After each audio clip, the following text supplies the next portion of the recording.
Senator Ron Johnson is a Republican from the battleground state of Wisconsin, joins us live once again here on the Hill. Senator, thanks for being back with us. Always nice to speak with you, sir. You just heard the vice president there sort of give credence to this idea of looking into this Elon Musk giveaway. How would you respond to the VP? Well, my guess is there are an awful lot of Pennsylvanians that are looking to figure out how they sign that petition.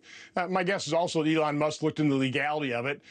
Wouldn't doubt that the Department of Justice under Biden will use this as some kind of lawfare, some kind of attack on Elon Musk. But anyway, my guess is a lot of people want to sign that petition. Do you have any issue with it?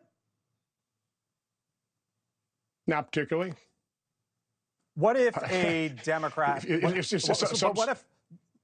What if, though, a Democrat, let's flip it for a second, if a Democrat were to come into Wisconsin, battleground state, just like Pennsylvania, and say, you know what, I'm giving $1 million away for causes that are important to me, would you be fine with that? Well, we certainly saw Zuckerbuck use his dollars to take over the election system in Green Bay. I wasn't fine with that.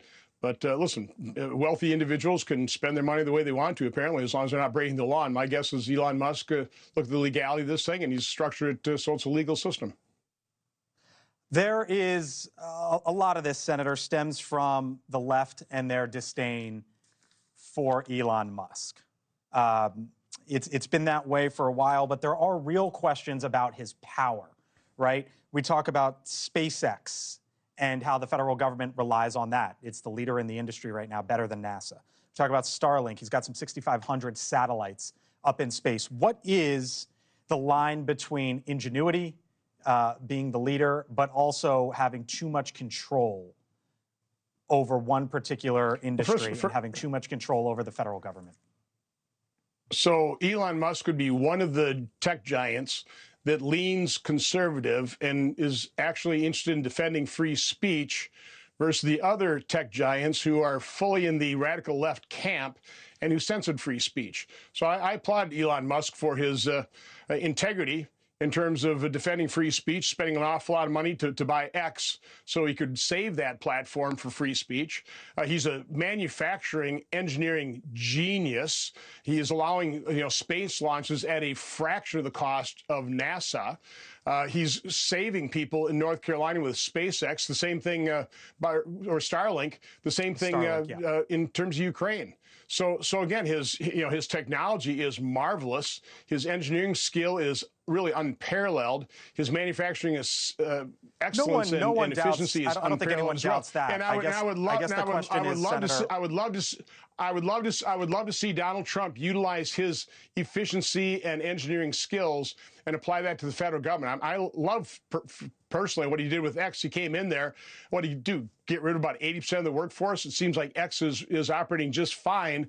I think we'd take a similar type of approach to the federal government, start asking all these employees that aren't showing up for work, supposedly teleworking, do we really need those people? Maybe we should set them free to get jobs in the private sector. We need workers in the private sector.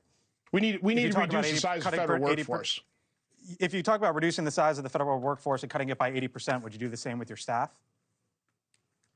I would certainly do it with the Department of Education. We should get rid of the Department of Education. I think we need to look at government and take a look at what are we getting out of the government we have, what we're spending, how grossly inefficient we're spending, and how we're mortgaging our children's future. We need a paradigm-shifting approach to what government is doing to us, how they're bridging our freedoms, and how they're not solving problems, they're exacerbating problems. Senator Ron Johnson, Republican of Wisconsin. I could talk to you about this all night long. Thanks for being with us here on the Hill. Catch you next time, sir. Appreciate it. Thank you for watching. And make sure you go to joinnn.com to find NewsNation on your television provider. And don't forget to click the red subscribe button below to get more of NewsNation's fact-driven, unbiased coverage.